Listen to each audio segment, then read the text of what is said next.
My name is Akhilesh Bhatt. I am the convener of the internship cell at RGNUL. This is the first interview in the RGNUL internship cell interview series 2024-2025, and we are privileged to have you with us here today. You have had a remarkable and inspiring career from being an associate at Crawford to then being a partner at some of India's top law firms, including JSA, and now you've started your own independent practice, which again is very successful. And we would be delighted to hear about your journey. Could you kindly introduce yourself to our students and share what inspired you to pursue a career in law? If I was to tell you what inspired me to choose career law, it will be a big story. Quickly, I must tell you. First of all, at the outset, I must thank all of you.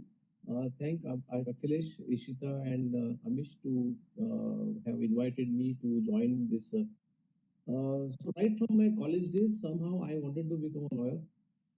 College days is I didn't have the 5 year law school during my time. I passed out in 88, 89. During that time, it was a 3 year law course. So we had to do compulsory graduation and then go to law. So fortunately, when I was graduating myself, I graduated in arts with economics and politics as two subjects, critical subjects. So during my batch and my colleagues who were working studying with me, they all wanted to become lawyers. Uh, I don't know how and why, but we got together and we all wanted to become solicitors, or six, seven of us. So when we passed out from graduation, the natural course was to become a lawyer. There was no discussion or nothing more about it. And I joined government law college to become a lawyer. And from there, I wanted to become a solicitor. So, but many students don't even know even school as to what is a solicitor exam, how do they progress. But fortunately for me, our friends from the graduation day itself, they all knew what is solicitor and what solicitor exams is all about. But so we knew what is solicitor exam is all about, and we were prepared from our graduation day to become solicitor. Right, sir. So, firstly, thank you for your kind words regarding the internship cell. So, it was nice to hear about your journey, sir. And as you said, I agree that even today there isn't sufficient understanding or there isn't sufficient knowledge regarding how to get into the legal field, what CLAT is in schools or in students in 9th and 10th grade. It's there in metropolitan areas, but I think in other areas across the country, like I am from a relatively small city and I did not have any idea about CLAT until I was in my 12th. So unless you go looking for it, it is not something that you come across, such as JE or NEET. CLAT is not something that you come across. So how do you think that this can be improved? And do you think that the current situation is better maybe because JE and NEET maybe now they may be oversaturated and there are too many people maybe doing engineering and medical degrees. So one good thing is one good thing what has happened in the last couple of years is that earlier during my time or maybe a little earlier also, only lawyer children or judges children, they would consciously become lawyers. But in the last 10, 15 years or 20 years, I am seeing lot of students who could easily get into medical or engineering. Even they are choosing and they are preferring law as a career, which is a good sign. It's really a good sign because then you can see serious students coming in the field. But is that sufficient? Answer is no, because I still find students wanting to, or parents wanting, particularly parents wanting, and in 2 tier and 3 tier cities, parents wanting their children to be doctor or an engineer or IT consultant or something. Law is not the first preferred choice. I still don't understand why. Though it is, again, I said, is the situation is improving, but I guess you have asked me a very larger question, so let me answer you on a larger perspective. I guess the colleges, I'm not saying the one called law college itself, just the colleges, graduation onwards, 11th and 12th, even from, I would say, 10th standard, the schools and the junior colleges, they must take proactive step to explain to the students what are the career options. What is engineering? What is medical? What is law? What is chartered accountancy? What is architectural? What is, say, for example, creative world? Now, unless and until the students and the parents are told are made aware of what the careers are all about. What are the different careers are available today? I don't think so. We will really change the canvas. That's the unfortunate part. Now, as I said, the fortunate part is yes, a lot of people are becoming aware in the normal and natural course, which is not correct. The only thing what could, if you ask me, one such thing which could change is the 11th and 12th standard colleges or schools. They must really host programs for career guidance and career awareness. I'm not saying guidance, awareness about various careers. If they host programs, and the program should not be only for students but should be for parents, to my mind, that is where the next generation will think as to what are the career they should be pursuing. And most importantly is aptitude test. Unless and until you do an aptitude test, I would strongly suggest just by we take up careers just by hearsay things. We take up medical because my brother is in engineering, so I must take medical. If I am doing medical, then my sister should take engineering.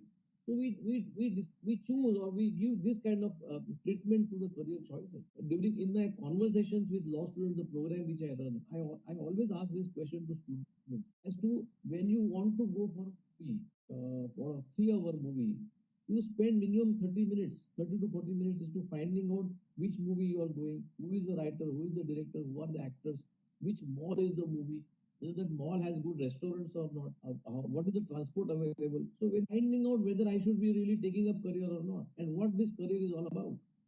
You just decide it just because you think that it is a good thing. Because you think that your neighbor has done or your brother, cousin brother or someone has taken up that law or medical or engineering, and you think, oh, I must do that. That's a completely wrong way of choosing career. And unless that changes, I don't think so. The next generation will really be able to find their career of their own real choice.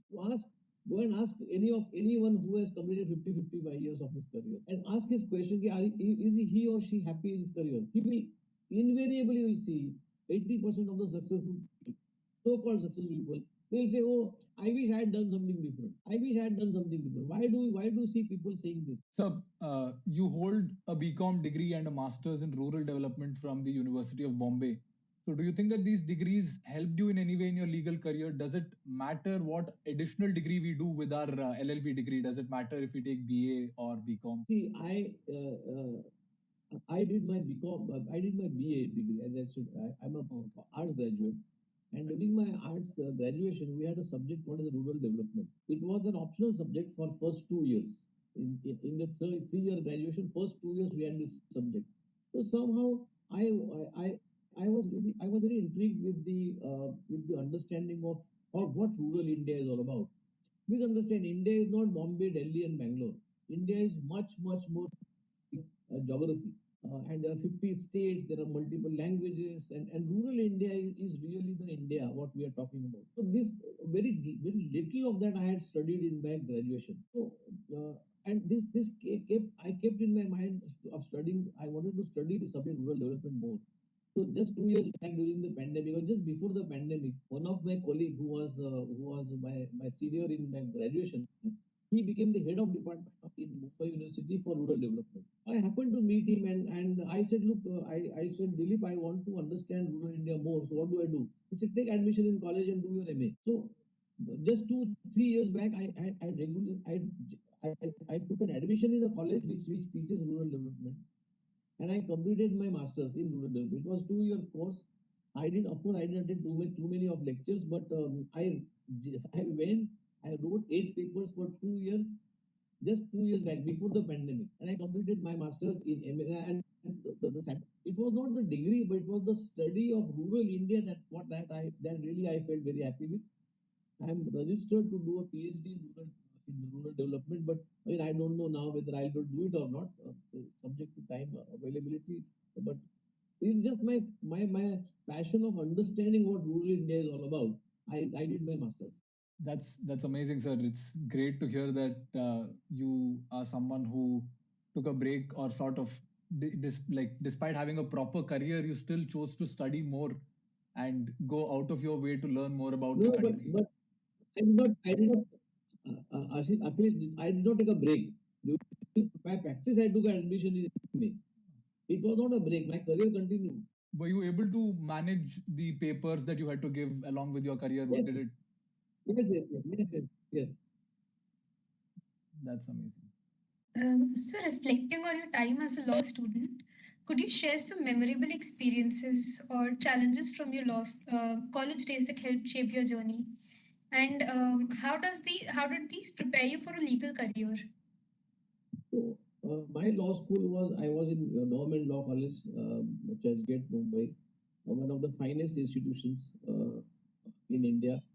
There are two big, really fine institutions according to me. One is the Government Law College, Churchgate, and second is ILS Law College, Pune, where I published my book. So, Government Law College, the advantage of, and during, at least during my time, was that our college timings were 7 to 10. We get 6:45 to 10:30.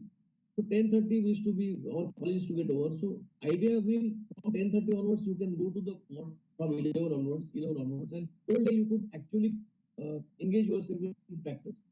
That was the big advantage for us joining the Churchgate Law School, because High Court is just 10 minutes walking distance from the from my college. So I had really good time at the law college for 3 years. But unfortunately, I failed in first year law in Contract Act because the examiner did not correct one of the supplements. And on revaluation, I got cleared. But in that bargain of revaluation, I lost 6 months. So I had to take admission. I had to take a break and take admission in the next session. So all my friends had gone ahead. There are advantages and there are also a lot of disadvantages. I wish that the examinations and everything is really, you can imagine my fate, because I wanted to become a solicitor and I failed in the first year itself. So what could you can imagine my mental state at that time. And genuinely, I knew that contract law was my very strongest law, because my principal, Mrs. Advani, was teaching us contract law, and I was very good in contract law. And I failed in that very subject. I was sure that I'm going to, there's no way that I could fail.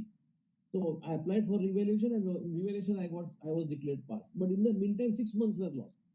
So the systems, unfortunately, I would not say, don't make a very sweeping statement, but the systems of examination or college administration should be more first and more scientific, I would say, because they don't realize that you are playing with the careers of the next generation.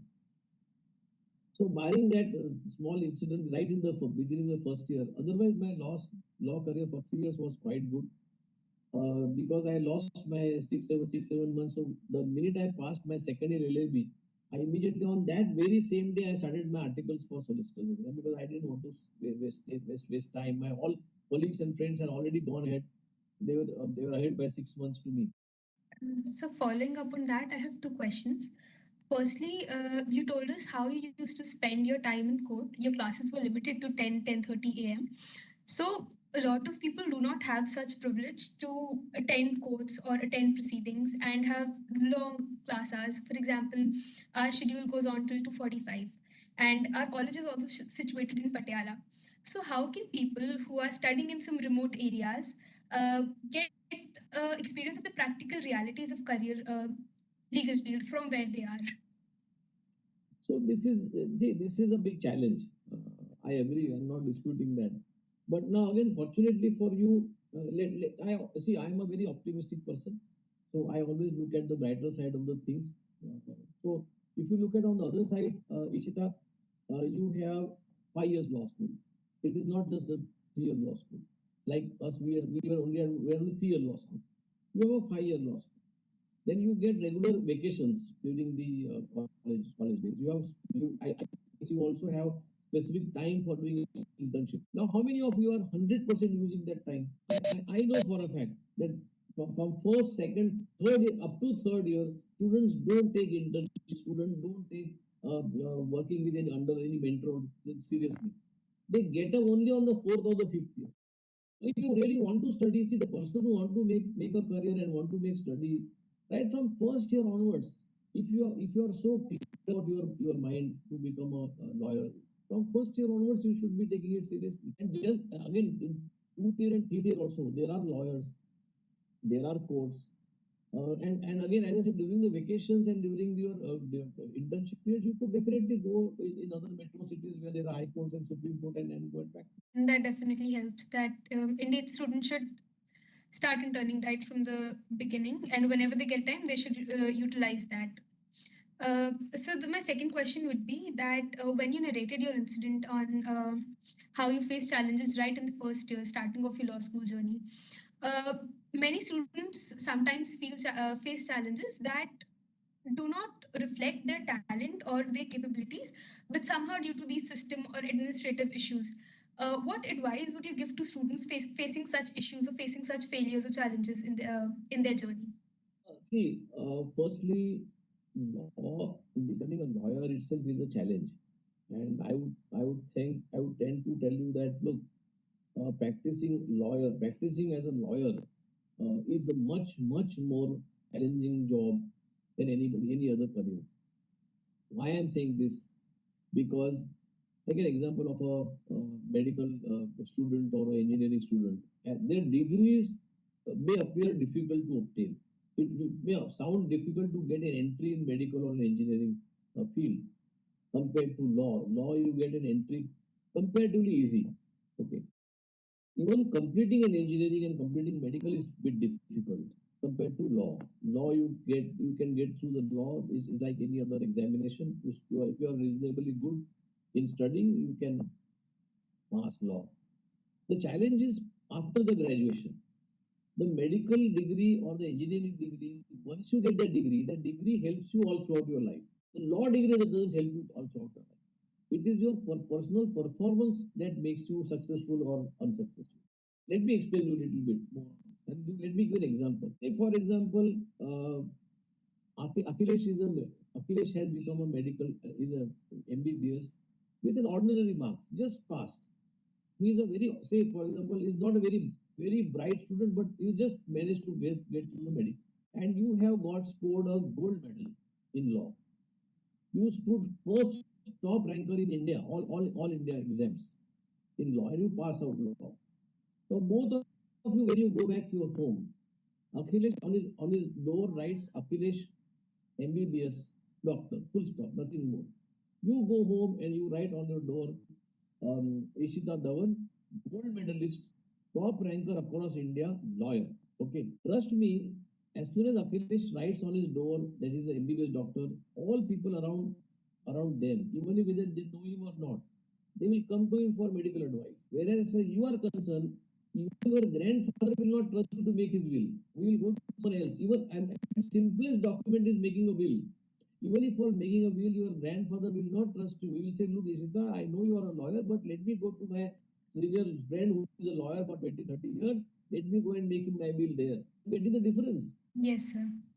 The people don't understand this difference. So lawyering is all about working for at least number of years, making your reputation as a good lawyer, making your reputation as a good solution-oriented lawyer. You have to gray your little hairs, and only then you will start. Then you will expect people to trust you for advice, and then people will pay you. People may trust you for advice, but they may not pay you. They'll say, look, I have spoken to Ishita, she has given me advice, but I'm not sure whether that's the right advice or not, so I will not pay her. Whereas Akhilesh, even if he administers a paracetamol and the temperature comes down, people will pay him. That's the difference in medical and law profession. Not just medical, engineering also. If the minute you are an engineer, you are hired. But no one will ask you whether you can really perform that job or not. They'll say he's an engineer, he's a gold medalist engineering. You must hire him, you must pay him maximum as possible. But lawyer people will not pay because you don't have experience, you don't have a name, you are not established your brand as a trusted advisor. That's the difference. Yes, go So, ahead. sir, in light of that, did you take up any internships or any extracurricular activities during your days as a student? Yes, Do you believe that students should focus more on activities like mooting or ADAD experiences or judgment writing competitions? I would think without internships, you just can't become a lawyer. I don't think so you can become a lawyer. In my book, companion handbook for law students, I have made it very clear. I said, look, moot court should be made compulsory right from first year. Every student must undergo 10 moot courts every year, compulsorily, right from first year onward. Because what is lawyering? Lawyering is all about listening, discussing, talking, explaining. It's the business of communication. How will you learn if you don't participate in course? So what if you fail? So what if people laugh at you? Unless you practice, how are you going to improve? So moving. Secondly, what as a lawyer? What is your raw material? Your raw material is paper, and your final product is paper. Unless you write down, unless you read, unless you analyze, unless you interpret, how are you becoming a lawyer? So couple of three, four things which are very critical. Reading ability, your interpreting ability, your communicating ability verbally and writing in written form. All these things have to be just super fine. It ordinary reading ability, ordinary writing ability, ordinary communication skills are no good, because you are facing a competition amongst your students, among your colleagues who are much better. Forget your college. When you go outside world, you will realize that people are extremely fluent in their communication, extremely very fast in reading, very good in articulating their views in terms of writing. Unless those are the basic skills of any lawyer. If you can't say, just take an example, if you can't communicate, how would you go in court and communicate? How would you communicate with your clients? If you want to write just a as I said, simple will or agreement affidavit, unless you have drafting skills, how will you do that? So these have to be go hand in hand. This practical experience has to go hand in hand. Now, speaking about myself, I am a solicitor. So you get to appear for solicitor exam only when you complete 2 years of internship. Now it is 3 years of internship. And trust me, in Bombay, the internship for solicitor exam is very robust. It is not ordinary internship. It is robust. And particularly where I come from, I passed out from a very mid-sized small law firm. So I had three senior partners and almost 8 to 10 senior associates, senior lawyers under whom I had to work. So I had to go for in courts, property matters, company matters, society matters. I did one divorce matter also. So you have to do multiple matters, multiple actions you have to get engaged in. And more importantly, during my solicitor's exam, uh, we had some 5 papers, but totally 22 to 27 subjects. Now, the one thing what is more important in the solicitor exam was that every paper we had to study 3 years of case law. So if I am appearing this time, say in September, or it is November, so next attempt will be in March. So from March onwards to before 3 months prior to the exam and 3 years. So at least if you are not becoming solicitor, that's fine. But what your requirement should be, I would think, in during the law school days, moot court should be compulsory. Writing research paper, summarizing judgments, holding short discussions. That's very important. Apart from Akhilesh, I would suggest in your law school, apart from holding moot courts, you should also hold debates. So internship is must. See, please understand, it's all what is lawyering. Lawyering is all about practical handling things. It is not a job of 10 to 5. You sit on a desk and you just do something like a banking operator or something. It's the career is all about action. Now, how will you participate in that action if you are not practice that action? Sir, you mentioned your book, The Company's Handbook for Law Students, what they don't teach you at law schools in India. And you mentioned a few relevant skills like communication, writing, drafting. And you also mentioned that law school should focus more on moot court competitions and debates. Uh, what additional things can law students focus on to ensure that when the transition into the practical world is more seamless from the law school? See, again, this may sound very cliche, but I'm finding focused learning is becoming distinct. Focused learning. The other day when I was launching my book, one of the students asked me a question as to, sir, I'm not able to focus. What should I do? I said, shut your mobile phone. I was serious to tell him, because Because today, when you start reading a judgment runs into 80, 90 pages, sometimes maybe 200 pages judgment. So if you really want to understand the judgment, read the judgment, interpret it, how would you do it without getting disturbed? And there is no one else who will get disturb you. Your mobile phone will disturb you. Now, see, now my phone is here, but it is shut down because I have to just focus for next 1 year with you and understand and discuss with you. Heavens are not going to fall down if my phone is shut down. Who is waiting for me? Whoever is waiting for me will wait for 1 year, 1 hour, 1 hour more. So that is something which we are not able to answer ourselves. So I am finding focused learning is becoming very, very distinct. We have a habit of continuously looking at the mobile phones. I am not against mobile phone. Mobile phone is a boon. It's a technology at the end of the day. The question are you doing focused learning, which is also important? Is it not important? What is more important? Is it focused learning important or looking at the messages important? You decide. You have to make choices. You have to make conscious choices for your career. I am finding people are hesitant to make conscious choice. They understand, but they are not determined to make conscious choices.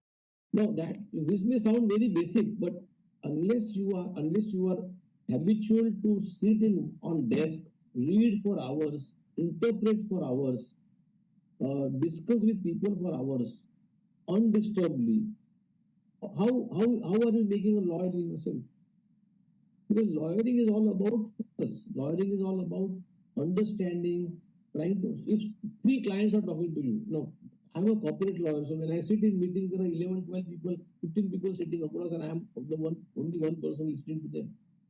So if I keep doing multitasking during that time, will I be able to understand the matter? Will I be able to grasp what 11, 12 people are talking to me, trying to talk to me? So please understand, as I said, lawyering is a very, very serious profession. A very serious profession. Now, I don't see, unfortunately, I'm not again blaming and brushing everyone with the same brush, but I don't see that attention to detail or the focused learning that ought to be there to really make your mark. So that's a critical skill. No, there are n number of other skills.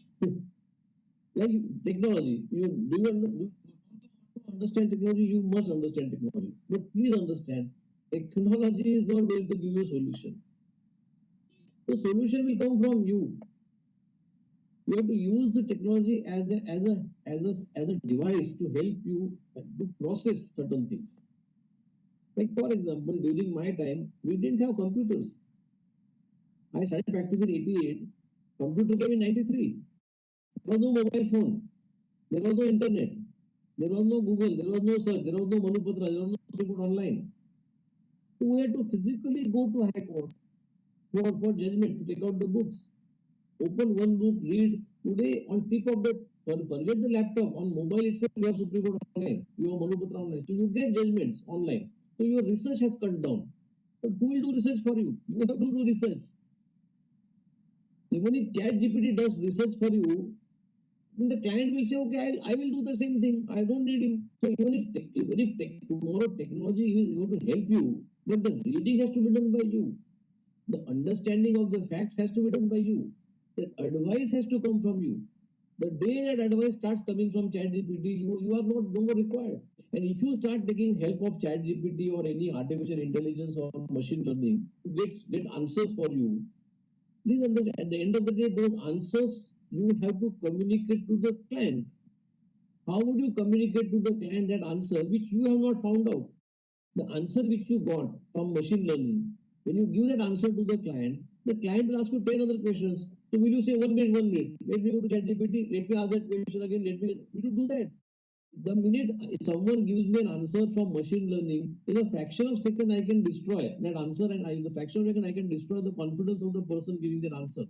Because I will know you are not, it is not your mind. I can find out it's somebody else's mind. So you were an associate at Crawford Bailey and Company in your early days, right? Yeah. So what challenges did you face there? And in light of that, what challenges should a young law graduate expect as they enter the legal field? See, the challenges which we were facing are today, to my mind, also the challenges are same. challenges of getting opportunity, challenges of getting good opportunity in a good law firm with a good partner or with a good subject. Those are the challenges. Now, to which there is no one fixed answer. Now, everyone, unfortunately, everyone wants to join the only top five law firms. Everyone wants to be with the top 4 or 5 senior lawyers. That can't be. Every year we are having 75, 65, 75,000 lawyers coming out. So how many of you can get opportunity with those 4 or 5 law firms? So getting opportunity is very, very limited. First of all, there are very limited opportunities. There are very limited seats in the law firms. So to my mind, there is no point in you just trying to pursue those opportunities which are just not there. You have to the first thing about that. You go, what if I don't get in a big law firm? Is my career going? Am I going to stop my career? Answer is no. See, when you join the law schools, did you ever? What was your aim? What did you want to become in life? You wanted to become a successful lawyer. Even today, I believe I still distinctly remember what my thoughts were in my colleges, during my early college. I wanted to become a successful lawyer. I said, look, law firms, lawyers, senior men, these are all destinations. Okay. But what is my aim? My aim is to become a successful lawyer. Wherever I go, wherever I stand, I should be successful. What is the definition of success? Definition of success is that people will trust you for being a lawyer. People will come to you wherever you stand. People will want to listen to you. People will want to take your advice. That is what successful lawyer is all about. It is not about becoming a partner of a law firm. That is not success. That's the destination. That's the this will come. There are stations. It will come in your journey. It will go. You should be answerable to yourself. So the challenges are same. Getting opportunity, getting someone hold your hand and teach you. No one will teach you. No one will guide you. So don't expect. See, unfortunately, you all think that if I get good marks, then the law firm should invite me to become a joint associate. Please understand, law firms are not extension of law schools. They don't expect. There was the other day someone wrote to me a message on my LinkedIn, very errant email saying that, sir, my all my colleagues, they were not good at all in marks. I was a fantastic student. I have scored this, that, other, but no law firm wanted to take me. I said, hold on, cool down. Where do you get first of all that the law firms are under obligation to take you? Ask your father to start a law firm and take you. Why do you expect other outsiders to expect just because you have passed in good marks doesn't mean that the law firms are waiting there? Oh, so and so passed with good marks. Let me take him. Let me throw a red carpet. Why should they do that? And where do you get this? I said, where do you get this in your mind? That look, just because I have secured good marks, I have done 10 moot courts, I have done 10 internships, so therefore the top law firm must take you. Where do you get this? This analysis or this conclusion, this is in your mind, not in our minds. We don't even look at the results of law schools. I don't even know when the results come and when the results go. Are we supposed to track the law schools? Oh, now Rajiv Gandhi National Law School results have come. Oh, let me see who is top and let me call them. Am I supposed to do that? So the challenges are same. Expertise in M&A has been widely celebrated. Could you share what sparked your passion for this field? Additionally, what advice would you give to young lawyers on choosing a specialization that best aligns with their interests and career aspirations?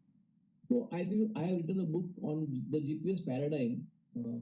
Just before this book of companion handbook for law students, there is one more book I wrote during the pandemic with GPS paradigm for M&A, for mergers and acquisitions. It's a book in itself on mergers and acquisitions. For a corporate lawyer, that's a really a good book. It's a practical handbook to read. Now, I would humbly like to that I believe I'm good in commercial law. What is commercial law? Commercial law is advice. There are two branches. One is corporate law and one is business law. In US, this concept is quite established. There are business lawyers. What is business lawyer? Business lawyers are lawyers who not only guides you on the documentation, on the regulatory part, or that kind of stuff, but they advise you actually on business. So I would like to believe that I am fairly good in understanding any business and applying my mind. I am a very commercial minded person, so I can understand the mindset of the promoters or the owners or business leaders, and I try to help them to translate their dreams into wealth. That is commercial advice. if you are strong in commercial advice, some people are strong in just analytical mind, in interpretation. So those are more constitutional lawyers. Some people are more argumentative. They know how to argue certain things. They know how to question. So they could become they could find out a good career in counseling, in court counseling. So you have to do an aptitude test of yourself and understand what is your strength. Because lawyering is not just going to court and arguing or sitting in desk, and there are a lot of fine things which you. This is exactly what I was saying, that the law schools or the junior colleges must make people aware of what lawyering is all about. What is the career as a lawyer? Now, when I see CVs of students or when I talk to law students, everyone wants to become a corporate lawyer. Majority of them want to become a corporate lawyer. If you ask them, do you read Economic Times? They say we read Economic Times on mobile phones. Now, what are they reading on mobile phones? They are reading just headlines. Does headline give you really the real story? I remember even now, at least 1 year, 1 hour in the morning goes in reading Economic Times, Financial Express, Business Standard, and a couple of websites. So more and more you read about business, the more and more you read about how transactions take place. How you must have seen my LinkedIn post. The other day I wrote a huge post on the Vistara merger with Air India. It's a 25-year-long saga. To my mind, it's a classic case study for any law student to read as to how Tata's went from Vistara to Air India.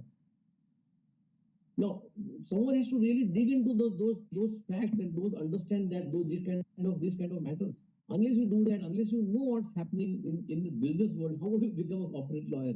Okay. So one of the things that you mentioned earlier was that now that AI is here, people tend to rely on it quite a bit. And of course, the technological advancements are here for all of us to see. So with the technology rapidly advancing, AI coming in, the skills that are required to be a lawyer are changing. Of course, the skills that were required to be a lawyer in 1990 are not the same as they are now, and they're not going to be the same in the next 10 years. Maybe a skill like contract drafting might become less important. So how do you think that lawyers should keep themselves updated? What can they do to make sure that the skills that they have do not become obsolete? See, as I said some time back, understanding and adopting technology is very important. But today also, you just do a survey and you will find that half the people think, I'm not exaggerating, half the people think ability to send email is technology. Ability to send good WhatsApp message with images and doing multiple tasking on the mobile apps is technology. That is not technology at all. These are tools. Okay. So I was speaking in Germany in a conference some 2-3 years back about technology, and all the speakers before me, they painted a very grim picture about lawyering. They said, look, the technology is going to take over this, that, other, everything. So I spoke to the organizer. He's my friend in Germany. So he's a young boy, young. So I said, look, keep my speech after the lunch now. Don't keep it before the lunch. Give me a break. I need to take some time. And I said, I will not use my presentation which I shared with you. Mind you, the presentation I prepared 2 months back, but I discarded that presentation. I took a break during the lunchtime and I did some research. And then I did some research as to why people are fearing about technology. Incidentally, I got a research report during that time. I think it was from World Economic Forum or some forum. It's a very good report. It said that lawyering will not change because of technology. The role of a lawyer of being a trusted advisor, lawyering, teaching, and medical advice. These three professions will not change. So immediately I dug into that report a little bit, quickly got the summaries of that report, and I changed my presentation. I went post lunch and I said, look, I said, look, before lunch, everyone who were here were scared and were worry about technology taking over the legal field. And I said, look, during the lunchtime, I just did the research, and here is the report from World Economic Forum that it says that only 20 or 23% of the lawyering work will get affected. But the main work of a lawyer, main work of a teacher, and main work of medical practitioners will never change because it's all personal based. And I could see immediately the faces becoming brighter of the lot there in Germany. And then I said, I'm not going to look at the presentation now. I would just want to talk to you. And I spoke to them. I said, look, please understand your ability. What is lawyering all about? Lawyering is about three things. One is understanding the facts from the clients. Okay. Then applying your mind, interpreting and coming with a solution. And third is communicating the same. Now, all these three functions, your ML cannot do. Your machine learning cannot do. Trust me, no matter whatever changes happens on machine learning, the machine can't sit in front of 10 people and understand the facts. Can it ever do that? It cannot do that. Okay. Number two, can the machine will be able to figure out the right question at best or the critical question. But the machine will, what will the machine do? Machine will only rely on the existing data to come up with some solutions. Fine. Will that solution be relevant for those clients who are sitting in front of the machine? Answer is no. Or yes or no, little bit here and there. And then ultimately, what the machine communicates to the client, will they feel satisfied? Answer is still no. I cannot use data and say, look, here is the chat GPT or here is the Gemini, this is how you have to use it. No. Everyone will have his or her own plus and minuses or her own understanding of the facts, circumstances, and everything, and then accordingly you have to use the technology. So, yes, law students across the country, when they're studying, they look up to law firm partners and they look up to practitioners. So I want to ask you what your experience was as a partner at, for example, JSA, and how is it different from being an independent practitioner as you are now? What responsibilities were you handling? How was your typical day looking? And how is it different now? There's no difference. Honestly speaking, the difference only is in the setup. As a partner of a large law firm, you have to follow a lot of protocol. You have to follow a lot of. See, you are in a team. You are working in a big team. It really doesn't make too much of difference in terms of practice. I'm practicing the same. I'm servicing the same type of clients.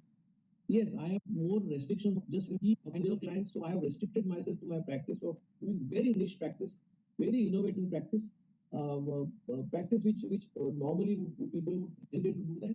So I'm adventuring into that kind of advice. I want to advise a lot of startups. I want to advise a lot of promoters, business leaders to really excel and do better in their business rather than I don't take now more of have a satisfaction in doing multiple documentation and working. Of course, that is critical, but I feel happy for in advising, doing very strategic advice.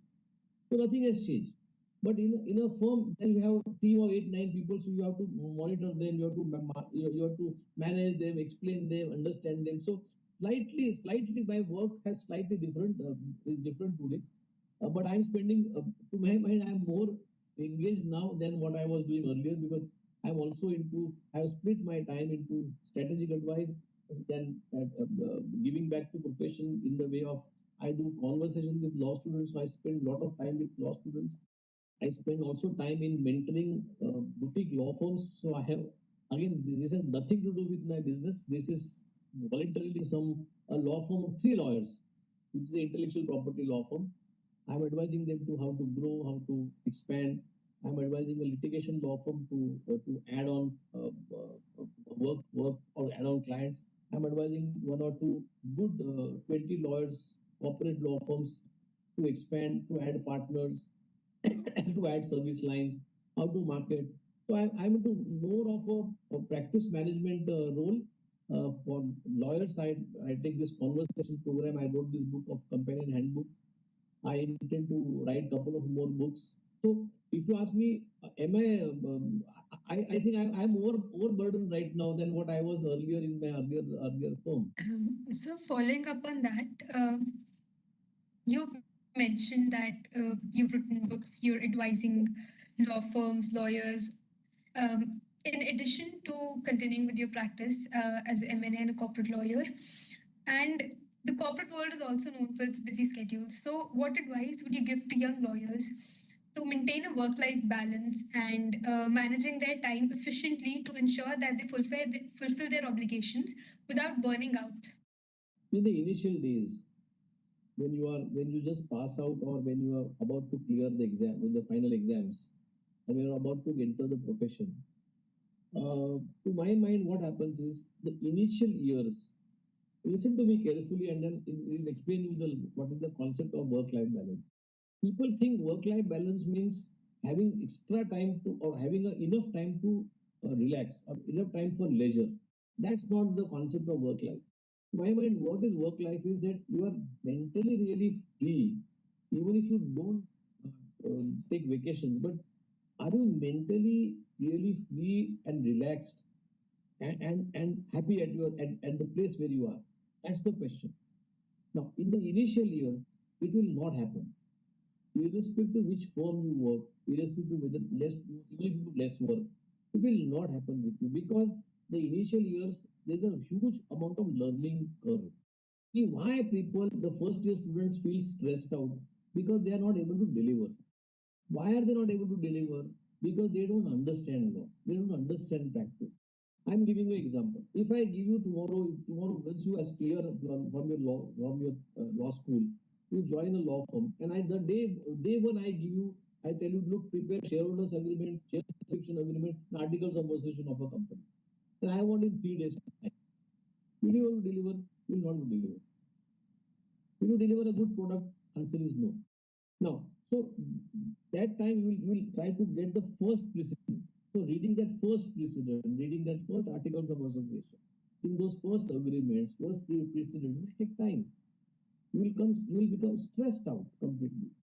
After 3 months, the same work, if it's given to you, you may be in better off because you will understand, oh, I have handled one article, I have handled one substitute. So you will be better off. But will you still feel relaxed? Answer is no, because your product is still not perfect. In the meantime, SEBI is changing laws, Companies Act is changing, laws are changing, so you have to keep track of those things. You're learning, your time is engaged, your brain is completely chewed out by the work because simple reason you are not able to deliver. So it will take some time. I don't think so. You should even think of work-life balance. You have to just keep focused. That doesn't mean you have to work 24 hours. Your learning has to be very scientific. Learning has to be very steady. As I said, focused learning is the only solution to my mind um, that will grow you, that will keep you engaged, that will really progress you well. There is no other choice. So, as you mentioned, your role as a lawyer and your confidence in your abilities, the way you manage work and life, it changes with as your career progresses. And you've had a very long and successful career. I'm sure you've handled hundreds of mergers and acquisitions and so on. If there are any specific mergers or acquisitions that you worked on that were particularly memorable, if there's anything like that that you could share with us. So a couple of transactions immediately comes to mind was one is Anchor when they sold to Panasonic. It was a very large transaction at that time, some 2,000 crore rupees transaction when Panasonic acquired Anchor. It was a very large, complex transaction and had to deal with a lot of Japanese lawyers at that time, and I was single-handedly handling Anchor. That was one transaction which really was very challenging to do. Then I did MCX SX litigation. MCX SX, they wanted to start a stock exchange and SEBI had cancelled their license. So that 6 months of corporate litigation, very high-end litigation, I handled again single and we won right up to Supreme Court. Where SEBI said yes, Supreme Court directed SEBI to give a permission to MCX SX to start the stock exchange.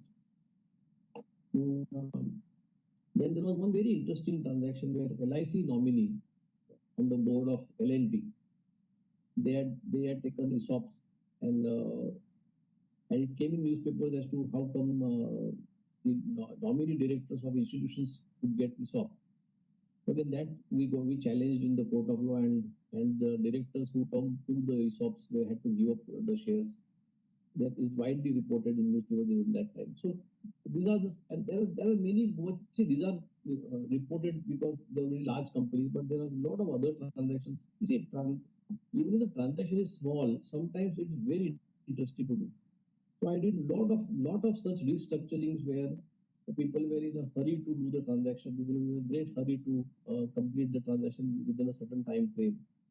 My major work was international work. Most of the clients were international clients, so it was very interesting, very satisfying to work with international clients, and particularly German clients. You must have seen a lot of interns throughout your entire career as a partner. I'm sure you must have made a lot of hiring decisions also, and now again in your independent practice. So, what makes an intern stand out from the rest of the people who are interning with them? What should interns do to make sure that they come off as a hiring prospect for the place that they're interning at? So again, see, as I said, it is not just the CV or not just your internships.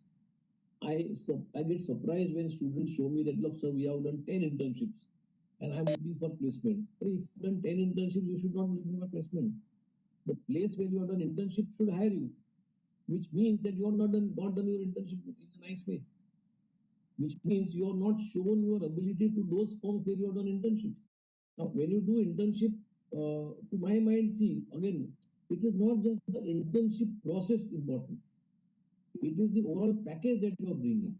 I want people who can focusedly understand, read, work very hard, challenge themselves. I see if I tell someone to prepare a simple document, they'll make a document on laptop and immediately come and show me. I tell them you should be able to challenge yourself. Why are you showing me the first draft and expecting me to correct it? Why should you not correct your own draft? Compare your draft with 10 other drafts. Make it a first, make it, you should be really feel certain, oh, yes, I have done the good job. When will you feel you have done a good job? When you compare your work with someone else, some other document. So I honestly, it is the academic qualifications, the extra courses that you all do, academic, just 12, 5 years of the law school education is not sufficient. I think you need to take up a lot of diploma courses because in law school, in 5 years, not all subjects are properly nicely covered. These are the things which will make your overall understanding of today's world very well. We are looking at that kind of person. We are looking at solution-oriented person who is continuously able to learn. I don't find not everyone out of 10, out of 25, two or three students really fall into that category. Out of 25, two or three, mind you. So those will stand. I have always hired students who have interned with me. One of the last questions that we have for today is that when people join law school, they they have this idea of what it is to become a lawyer, and they want to create some meaningful impact in society once they graduate. And as they go through one year after the other, I've seen that opinion changing, and eventually people feel like maybe they do not have the ability to create that impact, and maybe they should just be focusing on their career advancements uh, and making money basically. So some people feel like they cannot do it with if they're not in litigation, if they're not arguing in courts, then if they're not taking up pro bono cases, they might not be able to create that impact. So if you could share some words of encouragement or some advice to students who want to create that meaningful impact on how can they do it. Okay, so let me answer this question slightly different. I always ask people, do you want to create an impact in the world? Do you want to create an impact in the world? Do you want to change the world? Answer is yes. Can we change the world? Answer is no. But what can we do? So what can we do? We can only create our impressions. None of us can change the world because the world is constantly changing. The way you are changing or you are wanting to change the world is not a static place. The world is also changing constantly. Today, sitting here, I am able to do a Zoom call with you sitting in Punjab, in your college. But this was physically not possible some 10 years, 15, 20 years back. Today, sitting in one place is possible because of technology. So, again, going back to we can only create our impressions. So I would feel idea of changing the world or creating your impression is very good. Question is, will you do that? Answer is no. But what can you do? You can create good impressions about your footsteps or what you are doing. Now, after doing this call, can I change the entire internship cell of Rajiv Gandhi College? Answer is no. Do I want to do that? I want to do that. But can I do it? I cannot do it. Because in one program, 1 hour program, I cannot do all that I think I should be doing. But yes, this program, when recorded and when published or when students listen to it, it will create its own, it will have its own impact. That's good enough. So long as you are doing your work sincerely, so long as you are work doing to your satisfaction, I think that's good enough. Thank you. So thank you for the answer. Thank you for all your answers. We are immensely grateful that you took time out of your schedule to come here and talk to us. And you've answered each question in a lot of detail. So we are extremely grateful to you for giving us this opportunity to interview you. My name is Akhilesha Bhatt. I am the convener of the internship cell